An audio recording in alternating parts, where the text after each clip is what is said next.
नमस्कार मित्रों। आज मैं आपको सुरेंद्र कुमार अरोड़ा जी की एक पुस्तक से परिचय करवाता हूँ। सफ़र एक यात्रा।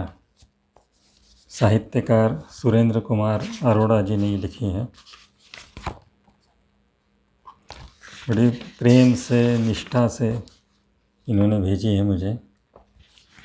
प्रियवर उदय श्री जी को सप्रेम, सुरेंद्र कुमार अरोड़ा जी।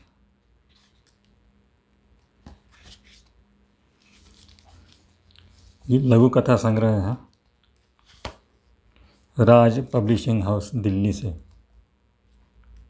प्रकाशित। एक लघु कथा आपको सुनाता हूँ। फ्लैप पे लिखी है।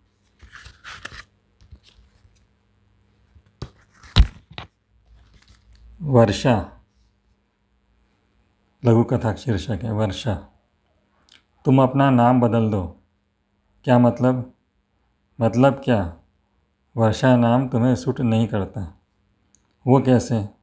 मैं वर्षा हूँ तो हूँ, और मुझे ये नाम बेहद पसंद है। वर्षा का मतलब होता है बरसना, और मैंने तुम्हें तो कभी बरसते पाया नहीं। तो क्या हर समय बरसती रहूं? और वो भी तुम पर? एक बार भी बरस गई तो अगले दिन से मिलना तो दूर, बात करना भी बंद कर दोगे, और मुंह ऐसा फुलाओगे जैसे कोई आधा पिचका हुआ गुब्बारा। तो क्या इसी डर से नहीं बरसती? बात भी नहीं करूँगा तो क्या तुम्हारा क्या बिगड़ेगा? बिगड़ेगा तो मेरा ही ना। हाँ, बड़े आए बातें बनाने वाले। तुम्हारे कहने से मेरा कुछ नहीं बिगड़ेगा। बताओ, तुम्हारा क्या बिगड़ेगा? तुम बात करना बंद कर दो, तुम्हें अपने आप पता चल जाएगा। दुबला जाओगी क्या? दुबलाने से क्या होता है? तुम बात नहीं करोगे, मिलोगे नहीं, तो क्या पता वर्षा सूख जाए। जानते हो तुम इस वर्षा के कौन हो? मुझे क्या पता, तुम बताओ। बादल हो तुम मेरे। बादल है तो वर्षा भी तो है। उसके साथ उसका बादल ही नहीं होगा तो वो बरसना तो क्या, बरसने के काबिल ही नहीं रहेगी वर्षा।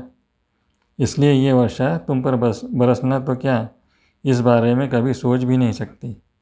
जब ज़रूरत होगी ठंडी फुहार ज़रूर बन जाएगी वर्षा। ये थी लघु कथा सुरेंद्र कुमार अरोड़ा जी की वर्षा।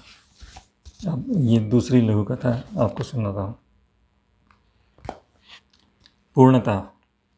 उसकी रचना ईश्वर ने कर तो दी, परंतु उसके बाद स्वयं वह भी धर्म संकट में पड़ गया, क्योंकि जगत का जो भी पुरुष उस लड़की को देखता उसे प्यार कर बैठता और चाहता कि वह उसकी अंकशायिनी हो जाए। लड़की एक और, उसकी आवश्यकता हर एक को। निर्बल तो मन महसूस कर चुप लगा जाते, परंतु बलशालियों की भी तो कमी नहीं थी। उनमें परस्पर युद्ध की स्थिति बनने लगी। बहुत से तो अकाल मृत्यु के ग्रास भी हो गए।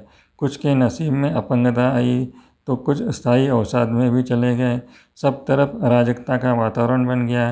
रचयिता को अपनी गलती का एहसास हुआ कि उसने स्वयं जिस बगिया को यह सोचकर सजाया था कि यहाँ सभी तरह के फूल एक साथ खिलेंगे, वहाँ तो अति सौंदर्य से भरपूर केवल एक ही रचना ने इतना विध्वंसक दृश्य उत्पन्न कर दिया। उसे लगा कि कहीं कोई गलती हो गई है। उसने अपनी वह सुंदर और पूर्ण रचना को वापस अपने पास बुलाया और उसके सौंदर्य को खंडित करके बगिया में पुनः आरोपित कर दिया। अब उस रचना के चाहने वालों की संख्या कम होते होते बहुत कम हो गई। लोगों के बीच परस्पर द्वेष में भी कमी आ गई। अराजकता वातावरण फिर से सामान्य हो गया।